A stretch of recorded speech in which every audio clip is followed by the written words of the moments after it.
Musical memory. The purpose of this movie is to provide a brief overview of the role of memory in music cognition.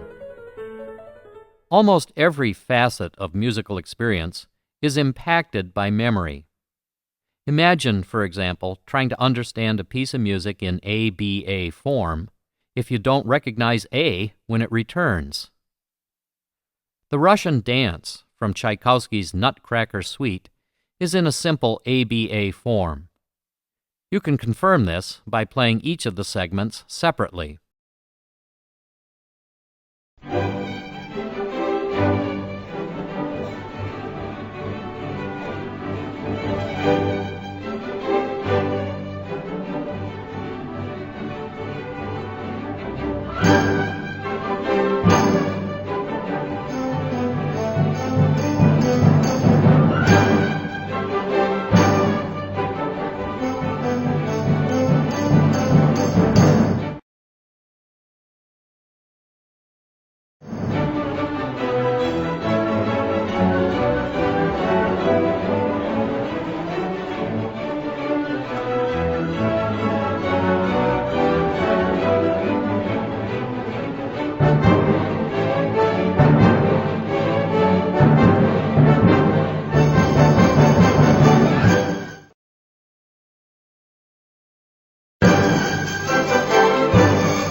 In a simplistic way, memory can be divided into short-term and long-term memory. Short-term memory is electrical.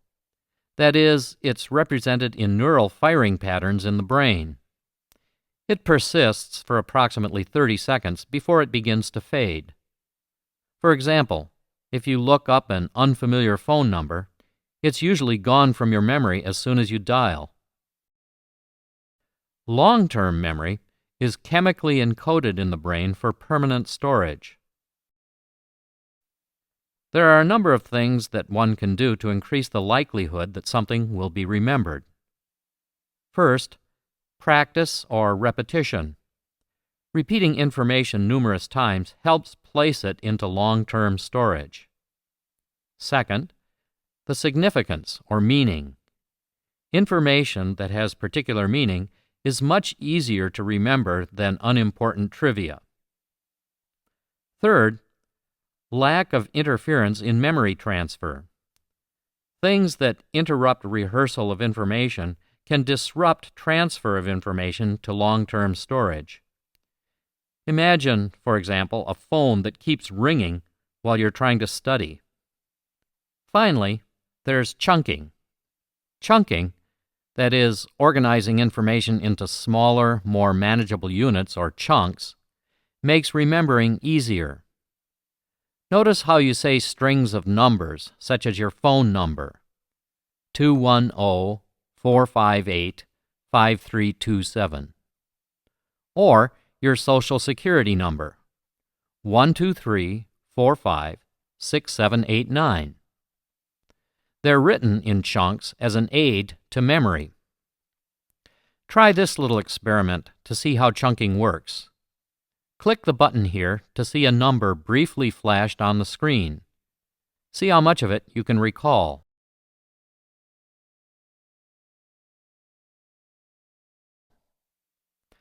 How much of it could you remember?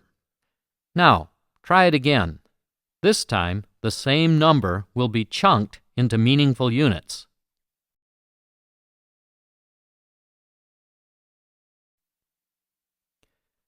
For most people, 1492, 1776, 1941 is easier to grasp and remember than 1492177619141. Chunking is a powerful strategy because research indicates that the capacity of short-term memory is limited to approximately 7 discrete items, what Miller referred to as the magic number 7 plus or minus 2. Memory for music is so powerful that it was, at one time, demonstrated in a television game show called Name That Tune. The idea was for contestants to name a familiar tune in as few notes as possible. Try to identify this mystery tune.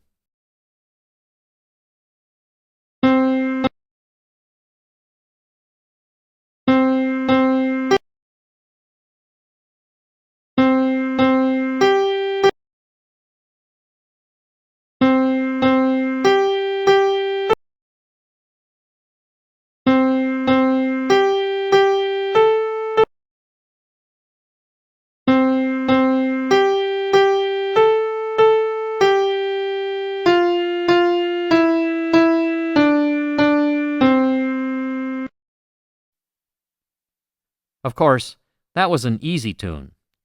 But the process is the same when you turn the radio on in the middle of a song and try to identify it before the announcer tells you what it was. Your brain rapidly scans your memory bank for familiar patterns that match what you're hearing. One of the most amazing things about making musical choices is that listeners can make certain judgments in just fractions of a second. In 3 separate studies, listeners were able to determine positive or negative valence in as little as 1/8 of a second. In another study, more than 350 listeners were able to identify the correct musical genre with 76% accuracy from among 5 possibilities: classical, jazz, country, metal, and rap hip-hop. In excerpts that were 1/8 of a second, 1/4, 1/2, or 1 second in length. Gender, musical training, and musical preferences exerted moderate influences on listeners' abilities to make correct identifications. The fact that this goes on in real time, while the music is still playing, is a testament to the power of the brain and the robustness of memory. The Haydn String Quartet that was used in the movie Cognitive and Emotional Responses to Music is an excellent example of how musical memory and form are related to our understanding of and appreciation for music.